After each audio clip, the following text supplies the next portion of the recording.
নমস্কার বন্ধুরা, ভতেশ্বর study centre চ্যানেলে তোমাদের স্বাগতম। তোমাদের জন্য দারুণ সুখবর। হিন্দুস্তান পেট্রোলিয়াম কর্পোরেশন লিমিটেডের তরফ থেকে, যেটি মহারত্নের মধ্যে পড়ছে, অর্থাৎ গভর্নমেন্ট আন্ডারটেকিং যে সংস্থায় তোমাদের নিয়োগ করা হচ্ছে, যেখানে একাধিক পোস্টে নিয়োগ করা হচ্ছে, যার জন্য অফিসিয়াল বিজ্ঞপ্তি তোমাদের জারি হয়েছে। যেখানে আবেদন করতে গেলে বিভিন্ন যোগ্যতা, বিভিন্ন পোস্ট, একটি পোস্ট নয় একাধিক পোস্টে তোমাদের নিয়োগ করা হচ্ছে, অনেকগুলো পোস্ট রয়েছে, ঠিক আছে। এবং সেই সব পোস্টগুলোতে আবেদন করতে গেলে কি কি যোগ্যতা প্রয়োজন, কিভাবে আবেদন করবে, সম্পূর্ণ তথ্য থাকবে। এই ভিডিওর মাধ্যমে তোমাদের কিভাবে ফর্ম ফিল আপ করতে হবে সেটাও কিন্তু দেখাবো। অবশ্যই বলবো ভিডিওটাকে শেষ পর্যন্ত দেখবে। তো চলো, একদম পিডিএফটাকে আমি ওপেন করে নিয়েছি। তো এখানে দেখতেই পাচ্ছ আমি পিডিএফটা ওপেন করে নিয়েছি। তো হিন্দুস্তান পেট্রোলিয়াম কর্পোরেশন লিমিটেডের তরফ থেকে অফিসিয়াল বিজ্ঞপ্তি জারি হয়েছে। এখানে সম্পূর্ণ ডিটেলসটা তোমাদের কাছে বলছি। এবং তোমাদের আবেদন কবে থেকে শুরু হয়েছে দেখো, তোমাদের 25শে ফেব্রুয়ারি থেকে তোমাদের আবেদন শুরু হয়েছে। একদম অফিসিয়াল নোটিফিকেশন জারি করেছে। দেখো 25শে ফেব্রুয়ারি থেকে আবেদন শুরু হয়েছে, 25শে মার্চ পর্যন্ত আবেদন করতে পারবে। আবেদনের মাধ্যম হচ্ছে অনলাইন মাধ্যমেই তোমাদের আবেদন করতে হবে। অফিসিয়াল ওয়েবসাইটে ভিজিট করে তোমাদের আবেদন করতে হবে।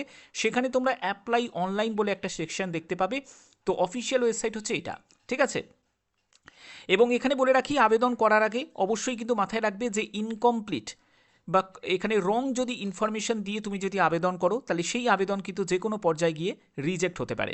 অবশ্যই তোমাদের সেইটা খেয়াল রাখতে হবে। এবং valid email ID, mobile number অবশ্যই প্রয়োজন আবেদন করার জন্য, কারণ এখানে প্রথমে তোমাকে রেজিস্ট্রেশন করতে হবে তোমার ইমেল আইডি এবং মোবাইল নাম্বার দিয়ে। ওকে, এর পরবর্তী দেখো তোমাদের এখানে আমি পোস্টে চলে যাচ্ছি, আমি কোন কোন পোস্ট রয়েছে, ঠিক আছে। এবং সম্পূর্ণ তোমাদের অল ইন্ডিয়া বেসিস, অর্থাৎ যে কোনো রাজ্য থেকে আবেদন করতে পারবে। দেখতেই পাচ্ছ যে তোমাদের 25শে ফেব্রুয়ারি থেকে তোমাদের 25শে মার্চ পর্যন্ত অনলাইনে আবেদন নেওয়া হচ্ছে। এবং এখানে তোমাদের অনেকগুলো পোস্ট রয়েছে, আমি তোমাদের পোস্টের ডিটেলসে চলে যাচ্ছি। যেমন দেখো, জুনিয়র এক্সিকিউটিভ অ্যাসিস্ট্যান্ট পোস্ট রয়েছে, ঠিক আছে। তারপরে হচ্ছে জুনিয়র এক্সিকিউটিভ সিভিল আছে, জুনিয়র এক্সিকিউটিভ মেকানিক্যাল আছে। এখানে টেকনিক্যাল যোগ্যতার যেমন পোস্ট রয়েছে, যেমন দেখো এখানে যারা ডিপ্লোমা করেছো, পলিটেকনিক ডিপ্লোমা, তারা যেমন অ্যাপ্লাই করতে পারবে। যাদের হচ্ছে বিটেক যোগ্যতা আছে তারা অ্যাপ্লাই করতে পারবে। এখানে দেখো বিটেক যোগ্যতার পোস্ট রয়েছে, এটা হলো পলিটেকনিক ডিপ্লোমার পোস্ট রয়েছে, ঠিক আছে। তারপরে দেখো টেকনিক্যাল লেভেলের পোস্ট রয়েছে, নন টেকনিক্যাল লেভেলের পোস্ট রয়েছে। যারা বিবিএ অনার্স করেছো, বিএমএস করেছো, ঠিক আছে, এইচআর স্পেশালাইজেশন রয়েছে, তারা 3 বছরের, তারা কিন্তু আবার জুনিয়র এক্সিকিউটিভ পোস্টের জন্য অ্যাপ্লাই করতে পারবে। ফায়ার অ্যান্ড সেফটির জন্য অ্যাপ্লাই করতে পারবে যাদের সায়েন্স গ্র্যাজুয়েট আছে এবং যদি ডিপ্লোমা করা থাকে ফায়ার অ্যান্ড সেফটি নিয়ে, ড্রাইভিং লাইসেন্স যদি থাকে তোমরা অ্যাপ্লাই করতে পারো। মেকানিক্যাল ইঞ্জিনিয়ারিংয়ের জন্য তোমরা যারা 4 বছরে বিটেক করেছো তারা অ্যাপ্লাই করতে পারবে। তারপরে দেখো তোমাদের ইলেকট্রিক্যাল ইঞ্জিনিয়ারিং, তারপরে civil engineer, mechanical engineer, finance নিয়ে যারা পড়াশোনা সিএ যারা করেছো তারা অ্যাপ্লাই করতে পারবে। যাদের দেখো মিনিমাম 3 বছরে ফুল টাইম রেগুলার গ্র্যাজুয়েশন করা আছে যে কোনো শাখায়, তারাও অ্যাপ্লাই করতে পারে। এখানে তোমাদের অফিসার ফাইন্যান্স সি এর জন্য, সিএম এর জন্য অ্যাপ্লাই করতে পারবে। এছাড়া দেখো তোমাদের অফিসার স্কেলের পোস্টও রয়েছে, অনেকগুলো পোস্ট রয়েছে। তারপরে দেখো তোমাদের আরও আছে, এখানে দেখো তোমাদের সেফটি আছে, সিনিয়র অফিসার আছে, সেফটি অফিসার আছে, ঠিক আছে। তারপরে দেখো তোমাদের অপারেশন ডিপার্টমেন্টে কিছু পোস্ট রয়েছে, অ্যাসিস্ট্যান্ট ম্যানেজার রয়েছে, ম্যানেজার প্ল্যান্ট রয়েছে, ঠিক আছে, সিনিয়র অফিসার রয়েছে, কোম্পানির সেক্রেটারি রয়েছে, ঠিক আছে, ডেপুটি ম্যানেজার রয়েছে, আরও বিভিন্ন কিন্তু পোস্ট রয়েছে। অবশ্যই অফিসিয়াল সাইটে ভিজিট করে তোমরা ডিটেলসটা একবার জেনে নিও। এবং এখানে বলে রাখি, এখানে বিভিন্ন এজের কিন্তু ক্যান্ডিডেট অ্যাপ্লাই করতে পারে। অর্থাৎ তোমরা দেখো এখানে ম্যাক্সিমাম এজ লিমিটগুলো দেওয়া আছে। অর্থাৎ একজন যে ক্যান্ডিডেট যার 35 বছর বয়স, সেও কিন্তু অ্যাপ্লাই করতে পারছে। আবার কিছু কিছু পোস্টের জন্য আছে সেখানে কিন্তু 38 বছর, 40 বছরের দেখো এজের ক্যান্ডিডেট, 41 বছরের এজের ক্যান্ডিডেটরাও অ্যাপ্লাই করতে পারে। সেরকমও কিন্তু বিভিন্ন পোস্ট রয়েছে। ওকে, তারপরে দেখো 47 বছর, 45 বছর, 46 বছর, 47 বছর, এরকম আপার এজের ক্যান্ডিডেট যারা আছে তারাও কিন্তু অ্যাপ্লাই করতে পারে।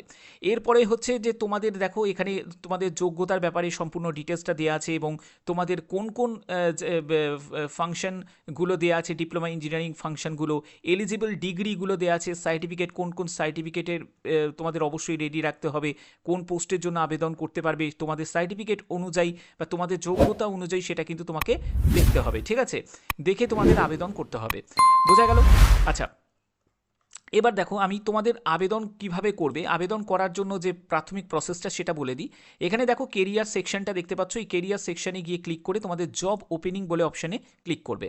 যখনই ক্লিক করবে দেখো তোমাদের রিক্রুটমেন্ট অফিসার্স 2026, এখানে ক্লিক হিয়ার টু অ্যাপ্লাই অপশানে ক্লিক করবে। তোমাদের এরকম একটি পেজ ওপেন হয়ে যাবে যেখানে তোমাদের দেখো সাইন ইন দেওয়া আছে। তো প্রথমে তোমাকে কি করতে হবে, রেজিস্ট্রেশন করতে হবে। এর জন্য sign up for new registration অপশানে ক্লিক করবে। যখনই ক্লিক করবে তোমাদের এরকম একটি পেজ ওপেন হয়ে যাবে। তোমাকে প্রথমে তোমার ফার্স্ট নেম দেবে, তারপরে তোমার ফার্স্ট নেমটাকে রিটাইপ করবে, মিডল নেম দেবে, তারপরে মিডল নেমটাকে রিটাইপ করবে। যদি মিডল নেম না থাকে তাহলে তোমাদের মিডল নেমের জায়গাটা ছেড়ে দেবে। এরপরে লাস্ট নেম দেবে, মানে সার নেমটা দেবে, তারপরে সার নেমটাকে রিটাইপ করবে। তোমার ফুল নেমটা এখানে চলে আসবে। এরপরে তোমার ভ্যালিড মোবাইল নাম্বার এবং সেই মোবাইল নাম্বারটাকে আবার রিটাইপ করবে, ঠিক আছে। এবং এখানে পরবর্তী হচ্ছে তোমার ইমেল আইডি দেবে, ইমেল আইডিটা দেবে, ইমেল আইডিতে আবার ইমেল আইডিটাকে রিটাইপ করবে এবং ক্লিক টু ভেরিফাই ইমেল এই অপশানে ক্লিক করবে। তখন তোমাদের ইমেল আইডিতে একটি ওটিপি আসবে, সেই ওটিপিটাকে বসিয়ে তোমাদের এটাকে জেনারেট করে নিতে হবে, ঠিক আছে। তো ভেরিফাই করিয়ে নেওয়ার পরে তারপরে ক্যাপচা কোডটা বসাবে। বসানোর পরে তোমাদের এই যে রেজিস্টার বলে একটা অপশান তোমরা এখানে দেখতে পাচ্ছ, এই রেজিস্টার অপশানে ক্লিক করলেই তোমাদের রেজিস্ট্রেশনটা হয়ে যাবে। তো বোঝা গেল ব্যাপারটা, ক্লিয়ার হলো?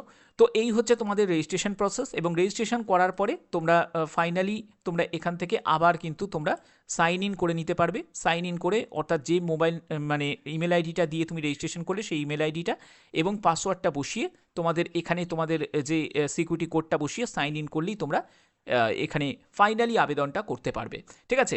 এই হচ্ছে মেন প্রসেস। এবার আর কি কি ইনফরমেশন রয়েছে আমি সেগুলোর ব্যাপারে চলে যাচ্ছি, সেগুলো তোমাদের হাইলাইট করছি, তোমাদের দেখিয়ে দিচ্ছি আর কি কি ইনফরমেশন আছে, যেগুলো যেগুলো ইম্পর্টেন্ট ব্যাপার রয়েছে সেগুলো এখানে ক্লিয়ার করছি। দেখো যেহেতু অনেকগুলো পোস্ট তো সেক্ষেত্রে তোমাদের সেই পোস্টের যাবতীয় ইনফরমেশনগুলো দেওয়া আছে, মানে কোন পোস্টের জন্য কি কাজ সেগুলোর ডিটেলসটা তোমরা একটুখানি অফিসিয়াল সাইটে ভিজিট করলেই তোমরা পেয়ে যাবে। এবং দেখো এখানে শর্টলিস্টের যারা ক্যান্ডিডেট হবে তাদেরকে রিটিনের জন্য অর্থাৎ সিবিটি একটা এক্সাম হবে, এই সিবিটি এক্সামের জন্য ডাকা হবে। তারপরে তোমাদের টাইপিং টেস্ট, গ্রুপ টাস্ক থাকবে, ঠিক আছে, তারপরে অ্যাসেসমেন্ট থাকবে। তো এই সবগুলো যেরকম থাকে সেরকম কিন্তু থাকবে, ওকে। এবং পরবর্তী হচ্ছে আর তোমাদের এখানে অফিসিয়াল ওয়েবসাইটের হচ্ছে সেটা, এই অফিসিয়াল ওয়েবসাইটে ভিজিট করতে হবে। এবং এখানে কিন্তু পার্মানেন্টভাবে নিয়োগ করা হচ্ছে, এটা কিন্তু কোনো কন্ট্রাকচুয়াল নয়। প্রথমে তোমাদের প্রবেশন একটা পিরিয়ড থাকবে, সেই পিরিয়ড তোমাদের কমপ্লিট হলে তোমরা ফাইনালি কিন্তু এখানে জয়েন করবে। পরবর্তী হচ্ছে আর ইম্পর্ট্যান্ট এখানে কি বলা হয়েছে দেখে নিই, তোমাদের কোনো আবেদন মূল্য লাগছে নাকি। তো আবেদন মূল্যের ক্ষেত্রে বলে রাখি, দেখো এজ লিমিটে তোমাদের অলরেডি বললাম। তো এই এজের ওপর আবার কিন্তু তোমরা 5 বছর রিল্যাক্সেশন পাবে, যারা এসসি এসটি ওবিসিরা পাবে হচ্ছে 3 বছর ছাড়। আর ফিজিক্যাল হ্যান্ডিক্যাপ যারা আছো তারা তোমাদের 10 বছর, 13 বছর, 15 বছর ক্যাটাগরি ওয়াইজ কিন্তু রিল্যাক্সেশন পেয়ে যাবে। পরবর্তী হচ্ছে যে তোমাদের এখানে আর কি কি বলা হয়েছে দেখে নিই। পরবর্তী হচ্ছে আর কি কি বলা হয়েছে সেটা হচ্ছে অ্যাপ্লিকেশন ফিজ। দেখো অ্যাপ্লিকেশন ফিজের ক্ষেত্রে বলে রাখি, তুমি যদি একজন এসসি এসটি ফিজিক্যাল হ্যান্ডিক্যাপ্ট হয়ে থাকো তোমার কোনো আবেদন মূল্য লাগছে না, ফ্রি অফ কস্টে। শুধু তুমি যদি একজন ইউআর হয়ে থাকো, ওবিসি হয়ে থাকো, ইডাব্লিউএস হয়ে থাকো, তোমাদের যেটা লাগছে সেটা হচ্ছে 1180 টাকা তোমাদের আবেদন মূল্য লাগছে, ঠিক আছে। এবং তোমাদের অনলাইনেই করতে হবে। এবং এখানে ভারতীয় নাগরিক যা বললাম, তোমাদের ভারতীয় নাগরিক প্রত্যেকে আবেদন করতে পারো। 25শে মার্চ হচ্ছে আবেদনের শেষ তারিখ। এই হচ্ছে তোমাদের সম্পূর্ণ ডিটেলস। ভালো করে বুঝে তারপরে কিন্তু অ্যাপ্লাই করতে পারবে, রেজিস্ট্রেশন করতে পারবে। রেজিস্ট্রেশনের প্রসেস কিন্তু শুরু হয়ে গেছে অলরেডি, তোমাদের সেটা আমি ভিডিওতে দেখিয়েও দিলাম। অফিসিয়াল সাইট আমি আবার বলে দিচ্ছি, তোমরা জাস্ট গুগলে সার্চ করবে hindustanpetroleum.com, এটা জাস্ট তোমরা গুগলে সার্চ করবে তাহলেই কিন্তু হয়ে যাবে, ওকে। তো যদি ভিডিওটা ভালো লাগে, আশা করি ভিডিওটা ভালো লেগেছে, যদি ভিডিওটা ভালো লাগে আর গুরুত্বপূর্ণ ইনফরমেশন পাওয়ার জন্য চ্যানেলটিকে সাবস্ক্রাইব করে রাখবে, বেল আইকনটাকে অল করে রাখবে, কারণ আমার চ্যানেলের উদ্দেশ্য তোমাদের কাছে বিভিন্ন চাকরির ইনফরমেশনগুলো অফিসিয়ালিভাবে পৌঁছে দেওয়া। এখনের মধ্যে এটুকুই, টাটা।